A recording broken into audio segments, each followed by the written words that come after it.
ગુજરાતી સાહિત્યના જ્ઞાનપીઠ પુરસ્કાર પ્રાપ્ત કવિ, સમર્થ સાહિત્યકાર એવા ઉમાશંકર જોશી, એમનું આ વતન અને એમનું ગામ બામણા ગામમાં આવેલું એમનું આ ઘર છે. ઉમાશંકર જોશીનો જન્મ અહીંયા થયો છે, અહીંયા રહ્યા છે, અહીંયા રહીને ભણ્યા છે અને સમર્થ કવિ, એક એવા કવિ કે જેમને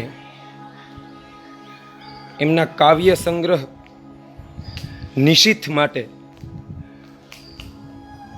જ્ઞાનપીઠ એવોર્ડ પ્રાપ્ત થયો હતો. એમની કવિતામાં સામાન્ય જમીન સાથે જોડાયેલા લોકોની વાતનો સૂર ઉઠતો. એ લગતા કે રચો રચો અંબર ચુંબી મંદિરો, ઊંચા ચણો મહેલ ચણો મિનારા, મઢો સ્ફટિકે લટકાવો ઝુમ્મરો, રંગે ઉડાવો જળના ફુવારા, રચો રચો ચંદન વાટિકાઓ, ઊંડા તણાવો નવરંગ ઘુમ્મટો, ને કંઈક ક્રીડાંગણ ચંદ્રશાળા રચો ભલે, અંતર રૂંધતી શીલા એ કેમ ભાવિ બહુકાળ સાંખશે, દરિદ્રની એ ઉપહાસ લીલા સંકેલવા કોટિક જીભ ફેલતો, ભૂખ્યા જનોનો જઠરાગ્નિ જાગશે, ખંડેરની ભસ્મ કણી ન લાદશે. સામાન્ય જનની કવિતા ઉમાશંકર જોશી લખતા. ઈડરથી જ આજે હું એમના ગામ બામણા તરફ આવ્યો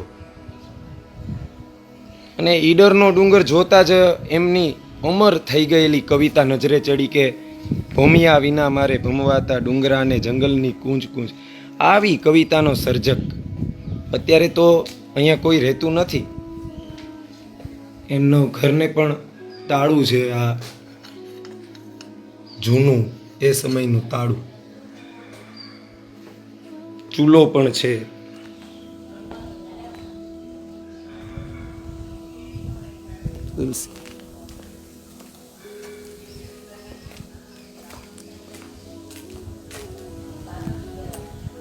બહારથી આપણે જોઈએ એમનું ઘર. ગામમાં પ્રવેશતા જ સમર્પણ કોલેજના એ સમયના પ્રિન્સિપાલ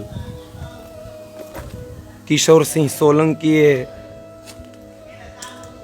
શ્રી ઉમાશંકર જોશીનું બાવલું પણ મુકાવ્યું છે. આપણે અહીંયા બાજુમાં એક ઘર છે,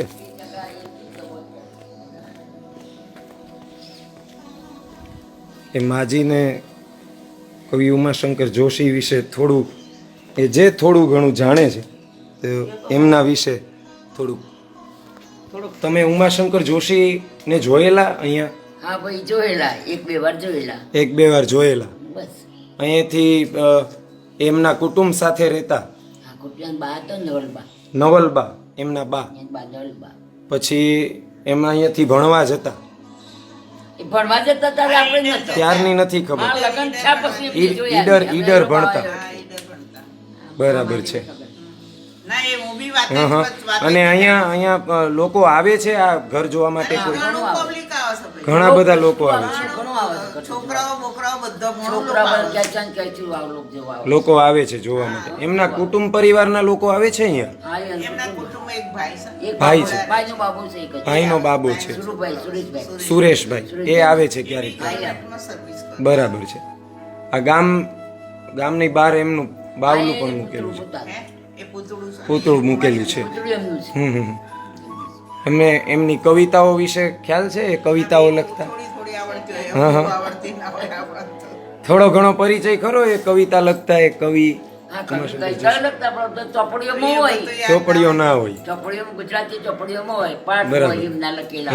એમ કહેતા કે પાવાને ટોરડે માં કાળી મૈયા, ગુજરાત મોરી મોરી, ગુજરાત મોરી મોરી, ગુજરાત